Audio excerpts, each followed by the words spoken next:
Welcome to the round 22 WAFL wrap. I'm your host, Friz Ferguson.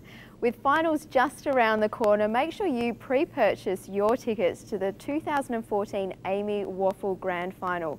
Simply visit the WAFL website and follow the links. But now let's take a look at the round 22 results. South Fremantle defeated second place Subiaco to extend their winning streak to 4. East Fremantle had a big win over Swan Districts.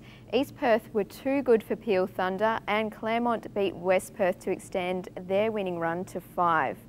Winners in the reserves included Subiaco, East Fremantle, East Perth and Claremont. And winners in the Colts included South Fremantle, led by 5 goals from Callum Archie, Swan Districts with Jason Daniels a standout with 22 disposals and 3 goals, East Perth with State 18's draft prospect Tyler Keitel booting 8 goals, and Claremont with Sam Bevan kicking 6 and Alex Manuel adding 5. Taking a closer look at the highlights from the league games, and incoming Bulldogs coach Todd Curley would have liked what he saw on Friday night as South Fremantle won its 4th straight match and its 3rd over a top 4 team as they toppled Subiaco by 14 points.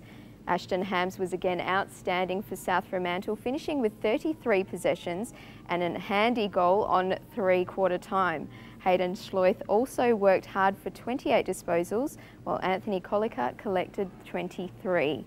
Up forward, Ben Saunders continued his good form with 5 goals to extend his lead for the Bernie Naylor medal, while Alastair Gillespie and Josh Pullman added 2. Subiaco captain Kyle Horsley again worked tirelessly for Subiaco, finishing with 28 possessions, 4 tackles and a goal, while Chris DeLuca booted 3 goals, with his younger brother Josh kicking 2. Claremont got off to a fast start against West Perth, kicking 4 goals in the first quarter, and although they only managed another 4 goals, they did enough to hold on for their 6-point win over the Falcons. Jackson Starcevic kicked 2 goals for Claremont, with Luke Blackwell racking up another 30 possessions, Matthew Davies 27 and Ryan Neitz 26 and a goal. Mark Seaby was outstanding in the ruck for the Tigers with 21 possessions, 8 tackles, 6 marks and 29 hitouts. Sever Martin and Max Alexander kicked 2 goals apiece for West Perth, while Aaron Black continued his impressive form in the midfield with 36 possessions. At Bendigo Bank Stadium, the Royals kept the Thunder goalless until the 23rd minute mark of the 3rd quarter, eventually running out 66-point winners. Josh Smith kicked 4 goals for the Royals, with Paul Johnson adding 3. Craig Wolfe collected 29 possessions and a goal for East Perth, while Brendan Lee, Dean Cadwallader and Mitch Howlett all had 26 disposals. Clancy Pearce was the standout Peel player on the ground, finishing with 33 possessions, while Brendan Jones and Anthony Morabito collected 25 each. 3rd position on the ladder and the chance to host a home semi-final were on the line between East Fremantle and Swan Districts, and it was the Sharks who prevailed with a 62-point victory. The Swans were down 2 men early in the contest, with captain Talon Ames going off with a hamstring injury and key midfielder Blaine Boakhurst hurting his knee. Boston Williamson kicked 3 goals for East Fremantle, while Brock O'Brien, Jaden Schofield and Brett Peake all added 2 apiece. Reigning Sandover medalist Rory O'Brien racked up 33 possessions for the Sharks, Brad Dalziel 29 and Brock O'Brien 26. Ricky Kerry and Aidan Anderson kicked 2 goals each for Swan Districts, while Ryan Davis collected 32 possessions and Connor Blakely had 25 and a goal. And just an update on Swan District's captain Talon Ames. He went in for scans on Monday and it looks like his hamstring is going to cause him 3 to 4 weeks out of the game, with a 50-50 chance of him pushing towards the semi-finals.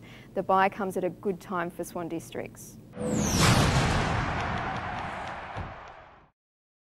Subiaco's Chris DeLuca accepted a reprimand for tripping Adam Guglielmana, while Swan District's Alex Howard also accepted a reprimand for his rough conduct charge on Rory O'Brien.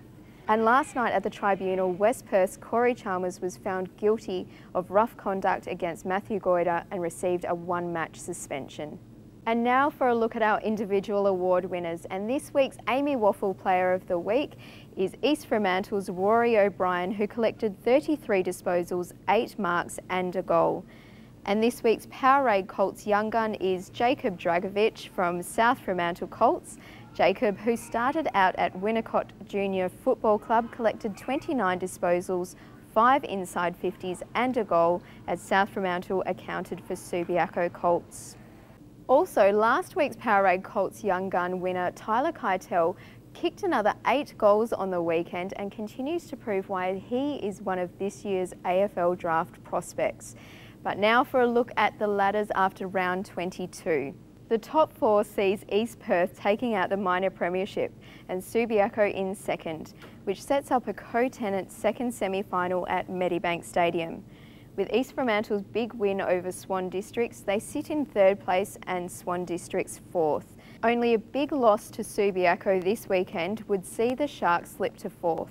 In the reserves, Subiaco will take out the minor premiership with just 2 losses this season, while East Perth and Claremont will play for the equivalent of an elimination final this weekend for 4th place on the ladder.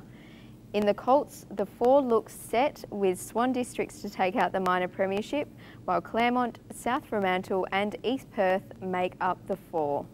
And now for a look at the Bernie Naylor medal standings, and with only 1 week to go, it looks like Ben Saunders is sitting in the box seat to take out his 2nd award in 3 years as he moves 6 clear of Matt Boland after booting 5 on the weekend. Moving to round 23, and South Fremantle will host Peel Thunder, Perth host West Perth, and we see a double header at Medibank Stadium this weekend as East Perth take on Claremont on Saturday and Subiaco host East Fremantle on Sunday. And in our final round of the WAFL selfie competition, this week's winner is Sam Foti for his snap at HBF Arena with his Falcons Amigos. Make sure you tune in next week for a big episode where we announce the overall winner of the WAFL selfie competition, and I speak to all 4 finals captains in the lead up to the finals. Thank you for tuning in this week, and we'll see you at the footy this weekend.